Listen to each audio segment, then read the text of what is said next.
Welcome, ladies and gentlemen. Thank you so much for your genuine support in this channel. Ruto boss Francis Atwoli have issued a very serious warning to the current CS Treasury, John Mbadi, over his remarks to combine its effort and join hands together with the IMF. This is whatever Atwoli have said to Mbadi. Francis Atwoli warns CS Mbadi over IMF.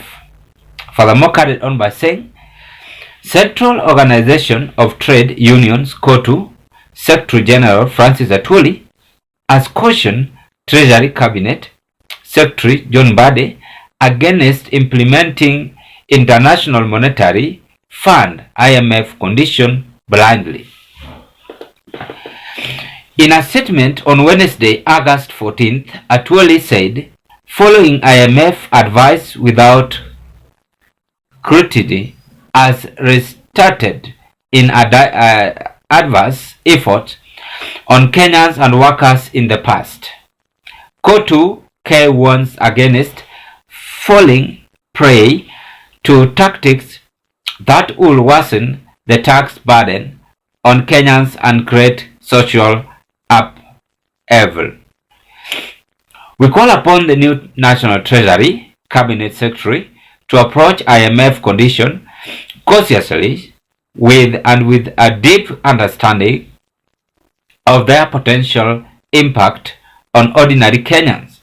In fact, the far we stay away from the IMF and its accomplices, the better for this country. Read the statement in part. And as I'm just displaying the picture and the writing on top of the picture, Atwoli noted that CS Mbadi will approach the IMF recommendations the same way former Mwai Kibaki administration did, with a balanced perspective and ensuring that the welfare of the citizens remain a priority. The COTU boss warned that if Mbadi adopts a rigid approach and implements finance adjustments advice, the approach will not succeed. Atwoli also warned the following IMF advice without adjustment can lead to social unrest in the country. IMF conditionalities often involve measures that place undue financial strain on the citizenry, primarily through increased taxation and the so-called austerity measures. These actions not only led to social unrest but also trigger widespread demonstration as citizens grapple with the negative impacts on their livelihoods, Atwoli stated. So why do you think Francis Atwoli have warned John Mbadi? It is a kind of making Mbadi to be in ICU. And I want us to break this into our political discussion, ladies and gentlemen. But before I carry on, ladies and gentlemen, I want to thank you so much for your genuine support in this broadcast, and to the new subscribers I want to say thank you and feel welcome, because if it was not a subscription, then this YouTube channel could have not grown to where it is as at now. We are still on a road path of 4,000 subscribers and we are soon hitting it.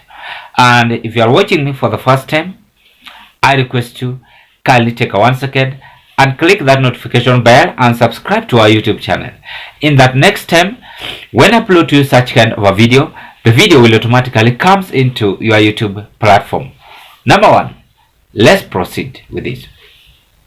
Francis Atwoli is issuing a very lethal warning here and is targeting John Mbadi together with William Ruto's action if there is any deal to work with IMF. But I keep on telling you here in this broadcast that a country which is being governed by the IMF is the worst country when it comes to development. So I also want to take these precaution measures and urge the current new CS Treasury to tell the head of state, the commander of defense forces, to check before he combine again and fall into a trap with the IMF. Though I am not aware that Ruto's administration is working hand in hand with the IMF. Those are just rumors people are saying. And even we've listened, we've heard the Kotu boss saying. Because when we will fail to complete the loans we have or we owe IMF, then they will do what we call auctioneering. When they have that in action, then they might pick one of our property or airport or even state house, whichever they like, and go with it. And if it's so, it's going to be awkward and a very wrong move. That is why Atwoli is urging John Mbadi to take precaution and measures and act like the late Kibaki's administration on how he managed to rule this country without involving in the IMF plan. Remember, IMF, Uhuru Kenyatta, the ex-president, is the one who started, and Ruto followed the footstep. So, I don't know if it is true, if it is still proceeding. They can as well come out in public and explain to us, because I'm not much having deep concern on that from the government. But I was just trying to tell you whatever Atwoli have told John Mbadi. Thank you so much, and let's meet on another political discussion. I wish you all the best. Bye bye.